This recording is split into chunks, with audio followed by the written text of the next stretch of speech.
This is Have You Ever? Over and over, I just get up and walk away. I try on a bender just to pass the time away. Anything scary when you're wary of just about everything. Moths and curtains and for certain flying mouses. Have you ever felt like time for now?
Alright guys, so joining us on the Celebrity Couch today we have Hayden.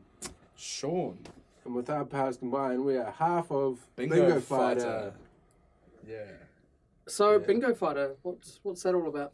The name? Yeah. Oh, it's I don't know, fighting for the best thing that you can possibly fight for. So it's not fighting for bingo. No, it's not fighting for bingo. So you don't play at housing Like and stuff? winning at bingo maybe.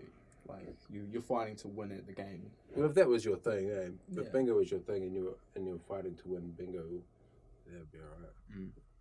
So apart from Bingo Fighter, obviously you don't spend all day, every day doing Bingo Fighter as much as I can imagine you guys would love to. Oh yeah. What do you guys do instead? Watch the cricket. Does it pay well? No. No. And drink beer. Mm. Yeah. Apart from Bingo Fighter, I have a few other sort of musical ventures that I'm doing at the moment. But yeah, this is kind of trying to put my chips in the corner of being a musician at the moment and see how that plays out. Yeah. Well, yeah, you're an audio engineer as well, aren't you? Yeah. So I've been working with Plastic Groove at the moment with helping record one of the other bands under Plastic Groove, which is Lucifer Gun, and doing our single as well, hopefully. So yeah, we're currently in the process of doing all that stuff. So how'd you guys all meet? Tony from Plastic Groove introduced us, I think. Yeah, pretty much. He pretty much gave me their numbers, and I just gave him a holler, and I think you just tagged along with because Nigel got to know you through Tony.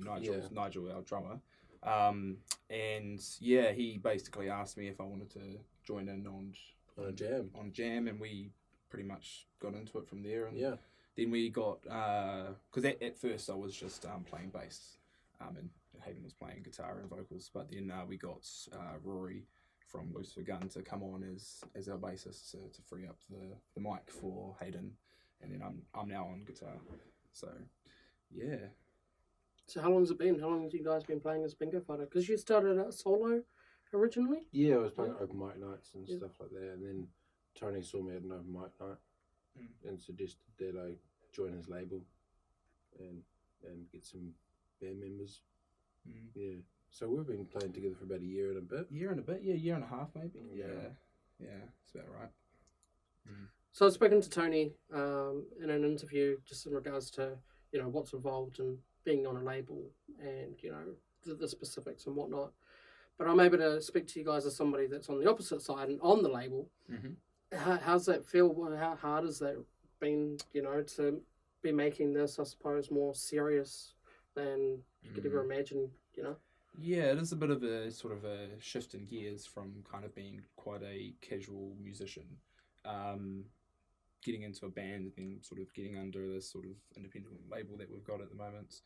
And it's really good. I'm learning a lot of stuff in the process of it because I'm coming on as a sound engineer for Tony as well, and working through those processes. Definitely picking up a lot of stuff and enjoying it. Like it's good to put in the work and then have something come out of it, and be able to listen to it back and be happy with that sort of thing. And I don't know about you, Hayden. Yeah, bro. Quite time consuming. Oh, it's very time consuming. That's one of the things that's sort of learning is you want to get it right. Yeah, getting it right and how to get it right, and it's a bit of trial and error at the moment, but we're getting there. Yeah, slowly learning things. Yeah, definitely. Yeah. So like I mentioned before, Hayden, you were solo. So how are you feeling now that it's gone more into a band's perspective, and you're working together as a group rather than on your own now? Oh, I really love the results, especially when we've finished like a single, and done a video, for I've Got Zero Attention. That was really satisfying, and I can't wait to get Sexy Rock out, which is our next single, with the video and stuff. That'll be really satisfying to see that get out there. So talking about, I've Got Zero Attention, Sexy Rock and all that kind of stuff, and there was one that you guys mentioned before, something about cats. Yeah. What's up with all the weird song names? I don't know. They just the name of the songs, I suppose. I think you're a very quirky songwriter. You are. Yeah, I think every song has its own personality. I try to have a theme for each song, and so it's not just a bunch of gibberish. It actually means something from start to finish. Yep. So from your songwriting and playing an instrument and whatnot, who would you say are your musical influences then that kind of trigger yourself and yourself as a band? For me, I don't know about the band because I'm not really in much of the songwriting processes. I do put in bits here and there, but mostly I'm just a guitarist, just playing the song. But my influences are very varied, I suppose. Sort of started out listening to a lot of classic rock on the radio, sort of thing. Got into music through my dad, I suppose. He was very into his rock and stuff like that. And one of my favourite bands is probably Led Zeppelin. Yeah.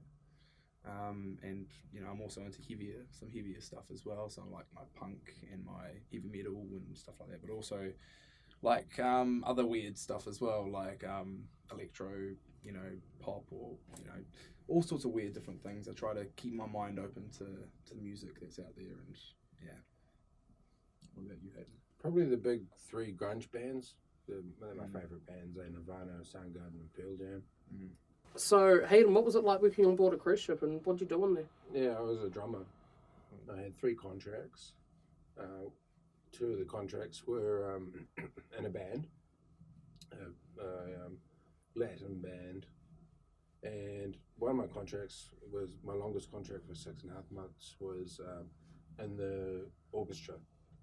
So playing all the dance tunes and all the production shows and playing various gigs around the ship. That was really cool. I got to see like a bit of the world and make some money while I was doing it too. So that was a long time ago now, though. Yeah, that was like 5 to 10 years ago. Yeah. super jealous. Always wanted to get on board as a performer, but just take one look at me and nah, I don't know what that's about. So you mentioned before your song "I've Got Zero Attention." I can relate to that one very much because a lot of the times I literally have zero attention. But do you want to explain the basics of that song? In terms of like what's the meaning behind that song? What inspired you to write "I've Got Zero Attention"?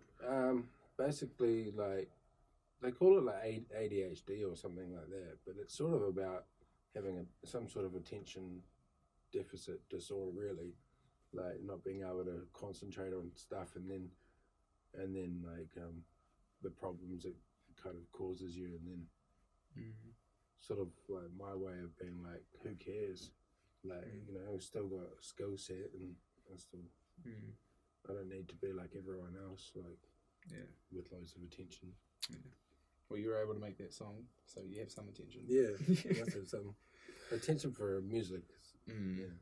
For what matters. It's kind of like I think it was Leon and Lewis or whatever. Back in the day, there was a song, "I'm Not Gonna Write You a Love Song."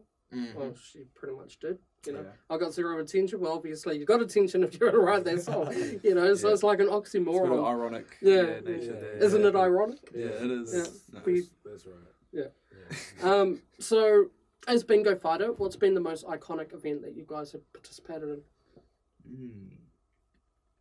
I don't know, iconic, but the most, I feel like our best gig that we performed at was probably Lovelands. Yeah, that was great. One of my favourite gigs that we did. Well, Indie Fest was pretty iconic. Yeah, that was pretty cool. With Dion? Dion, yeah. Yeah, we're definitely trying to sort of get out there on the road again, because we haven't been gigging for a few months now. So with Battle of the Bands coming up, hopefully we'll have a few more gigs lining up after that. Yeah. So apart from Battle of the Bands, which sadly would have been and gone by the time you guys watch this, I'm sure there'll be some sort of footage somewhere that I could possibly drop in the description below. What's coming up for Bingo Fighter? An album. Hopefully it doesn't take too long. No. Like with our latest single, Sexy Rock, we actually started that on the 1st of June this year, and it's been like 4 months. Yeah, it's been 4 months. Had to start again a few times and all that, but it's been real. Yeah, but I'm thinking in the next probably around the time of our Battle of the Bands performances, when I'm hoping is when we can hopefully release it. Maybe just after that, and then we'll have also hopefully started recording the other songs for the album, and then that will be out in the next month or so. Hopefully. Yeah. So apart from vocals, obviously, you also play the recorder. Yeah. Is that something you learned at school and you just continued through, or? No, I only really know how to play the recorder for my songs. I can't even do like a scale or anything like that. I'm honestly not a recorder player. I just like, if there's a melody I need for my song, I'll learn the melody on the recorder. So why a recorder? Because I don't know, they just sound kind of nice. Different timbre. Instead of just singing la la la with my voice, it kind of adds another acoustic, nice timbre to things. I think what I liked about the use of recorder in the music was that it's kind of unexpected. That it's like people think of a recorder as being maybe overrated, or it's the thing you find at the bottom of your drawer sort of thing. Everyone might have one. That's right. Yeah, so it's like it's kind of giving a bit of prestige to it. Yeah, sort of bring back the recorder. Yeah.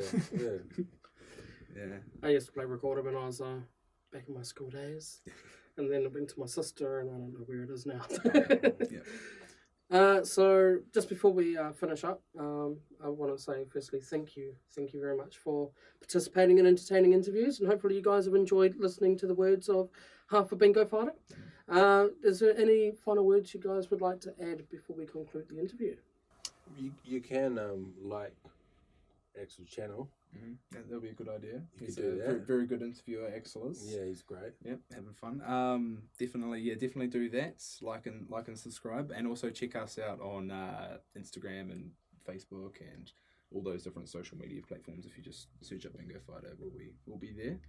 Definitely keep an ear out for our new music that will be dropping soon, and any other gigs would love to see you guys at.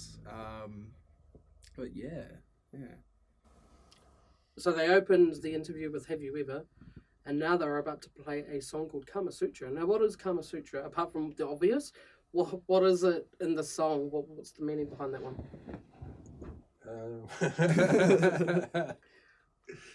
Kids, block your ears, maybe. Probably be as vague as you want, man. Oh, it's going to be like specific, but Okay, go for vague. it. Go for it. Oh, it's about a deck of cards that you can buy with Kama Sutra on. Yeah, I bought one once and checked them out, and they're quite entertaining.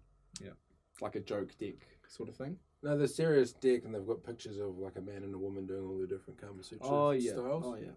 So I was just like flicking through those, So checking them out. So you keep them in your drawers to be like, what are we going to do tonight, sort of thing. Oh yeah.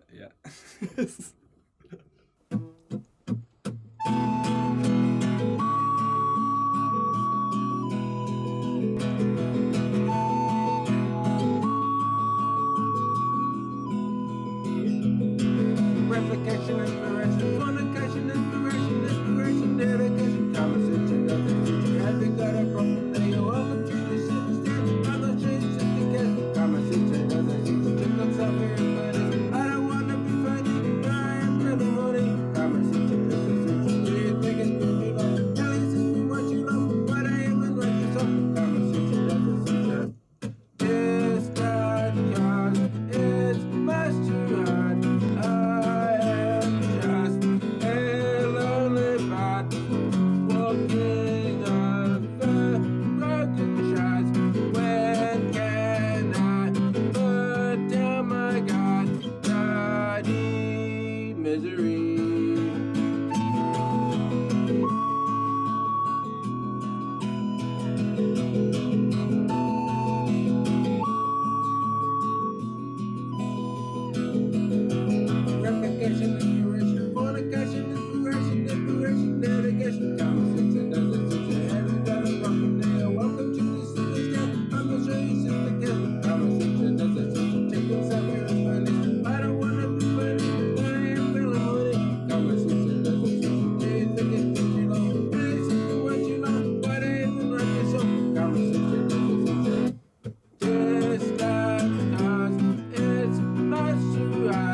Now, if you want to see me take Season 3 on the road, potentially in Auckland, where I have some awesome contacts, then jump over to our Facebook page, www.facebook.com/entertaininginterviews. And around that page, you will see a link on how you can support this channel to be able to make that happen. Hopefully you enjoyed Entertaining Interview Season 2. We had a whole ball of fun filming it. Once again, huge shout out to Tony McDonald from Plastic Groove for the venue and also for the audio engineering, one of our major sponsors, and our other major sponsor, Tim Simpson from Nitro Film, for sponsoring us with the gear. So, like I said, jump over to our Facebook page, check it out, jump in and help us out, take season 3 on the road, and hopefully we'll be seeing you guys again very soon.